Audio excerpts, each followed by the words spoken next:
Hi, I'm Laura Brillmeyer, 5th grade ELA teacher, and I'm here to talk today a little bit about independent reading and how we do it in our classroom.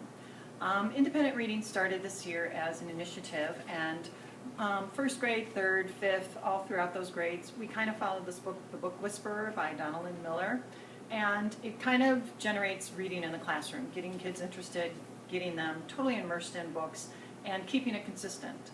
So a couple of the things that we did is went ahead and started to do mini lessons on what independent reading is. So this is kind of the reading corner in my classroom, and we're following really the steps for the mini lessons. That reading is thinking, and what types of steps that you would go ahead and do to be respectful to silent reading and independent reading in the classroom.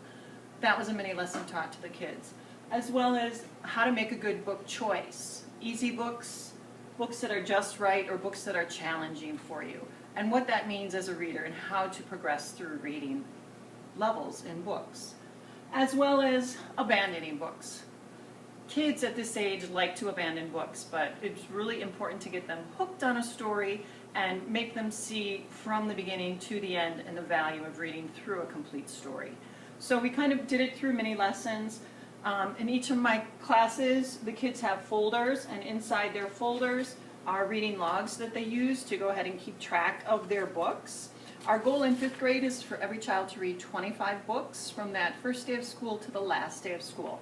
And we'll keep track of that, and I'm happy to say that probably 80% of my kids are right on track with getting to that 25 book total for the year. So their folders are what we do, and so far we've been able to be pretty consistent in getting about 15 minutes a day set aside out of my reading time for independent reading. And it's worked out really pretty well. A second step to it is we have the kids go ahead and journal about the books that they're reading right now. So it's a reading and a writing step. They're journaling about characters, authors, setting, plot, theme, those types of things. To get them not only reading about the books, but again, thinking about reading about those books, reading in between the lines, okay?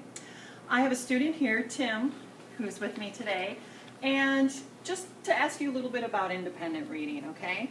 Do you feel there's benefits to independent reading? Yes, because the more you read, which means you have a stronger vocabulary, and that stronger vocabulary can be used when you write. So when you read, it also helps your writing. Okay, which is our goal in 5th grade, okay, to produce good writing. What do you think about independent reading time as far as giving up some of our reading class time for that activity? I think it's good because people sometimes read books and they have a lot of extracurriculars, so they're out of school, they don't have much time to read. So if they read a book like on a weekend and their whole week is filled with extracurriculars after school, they don't have time to read that book, and they, like, let's say they read 2 chapters and they started reading again, they forgot what would happen in those 2 chapters, so then you would have to go back and reread it. So you're reading the book like in your mind, you have all the things set out for you.